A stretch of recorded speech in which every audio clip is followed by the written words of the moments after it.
Nah, sekarang kita belajar pantun ya.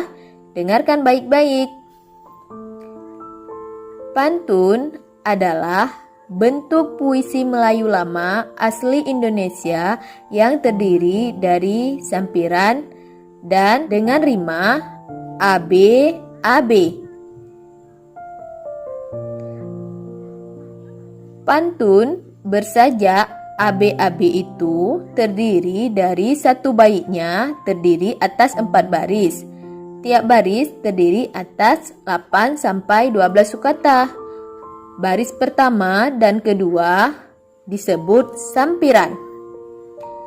Baris ketiga dan keempat merupakan isi. Oke, wah, kalian semangat ya belajarnya.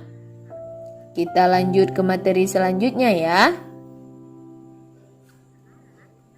Sekarang coba belajar tentang contoh pantun ya.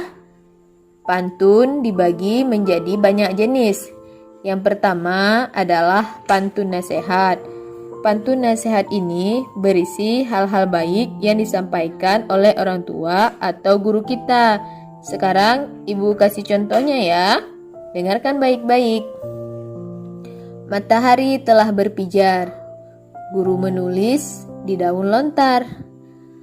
Rajin-rajinlah belajar agar engkau jadi pintar. Tuh, dengerin ya anak-anak ibu sekalian. Jangan suka main sampai lupa waktu. Jangan lupa belajar biar kita jadi pintar. Nah, selanjutnya adalah contoh pantun jenaka.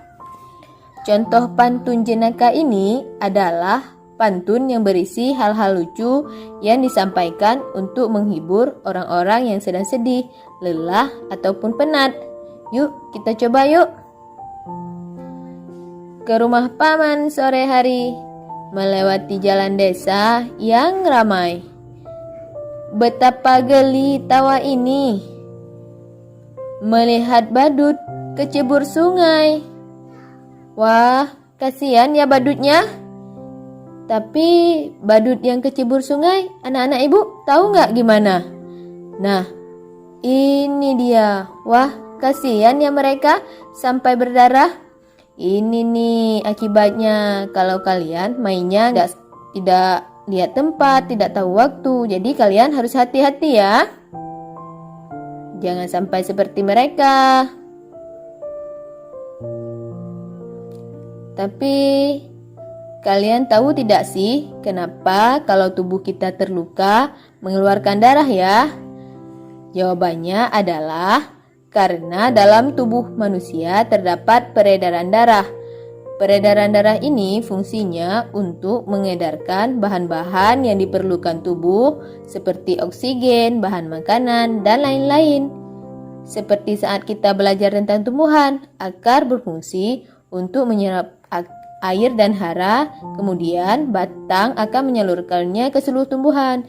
Begitu juga dengan manusia. Tapi manusia tidak punya akar ya anak-anak ibu. Dalam tubuh manusia terdapat aliran. Bukan aliran sungai ya, aliran darah. Makanya kalau manusia terluka, pasti akan mengeluarkan darah. Jadi kita harus selalu hati-hati ya supaya tidak terluka. Ayo coba lihat kenapa badutnya seperti ini. Kenapa ya matanya?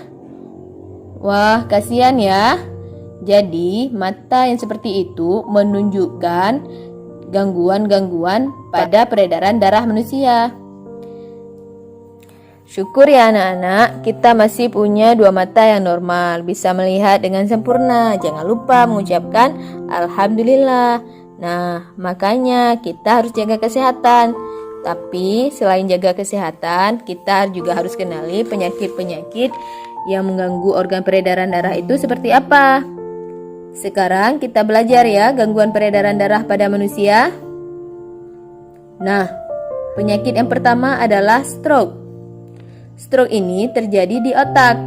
Dalam otak terdapat pembuluh darah. Pembuluh darah ini mengalami pecah atau penyumbatan. Penyumbatannya bisa terjadi karena darah yang membeku atau kolesterol.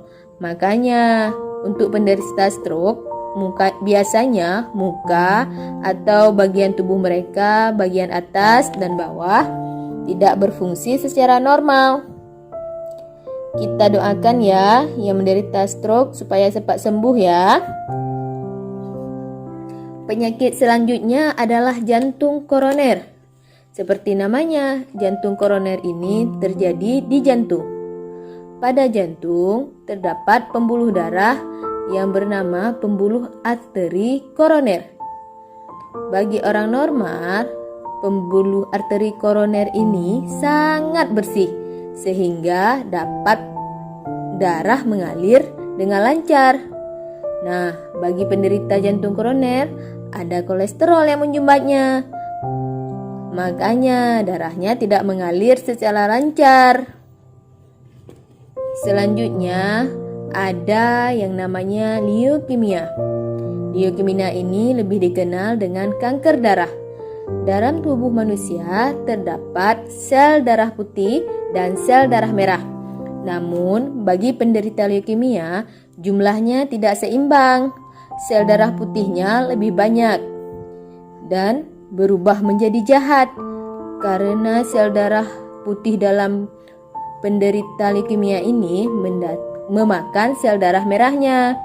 Makanya penderitanya mengalami kekurangan sel darah merah.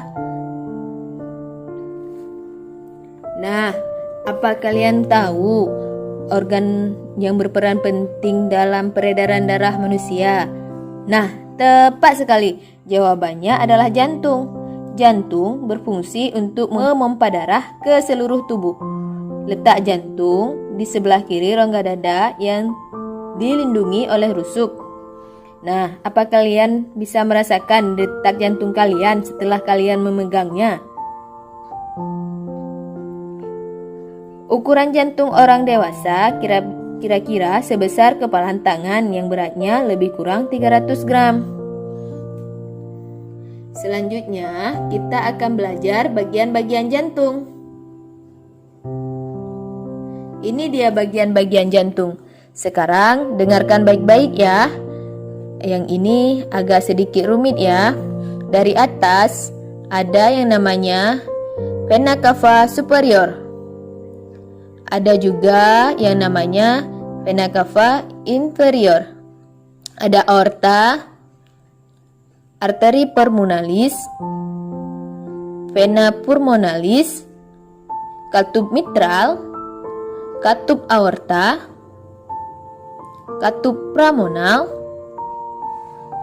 katup trikustit, atrium kanan, atrium kiri, ventrikul kiri, dan ventrikul kanan. Untuk lebih jelasnya, kalian bisa tahu fungsinya di buku bacaan kalian ya. Nah, kalian harus rajin-rajin membaca ya, supaya anak-anak ibu semua menjadi pintar.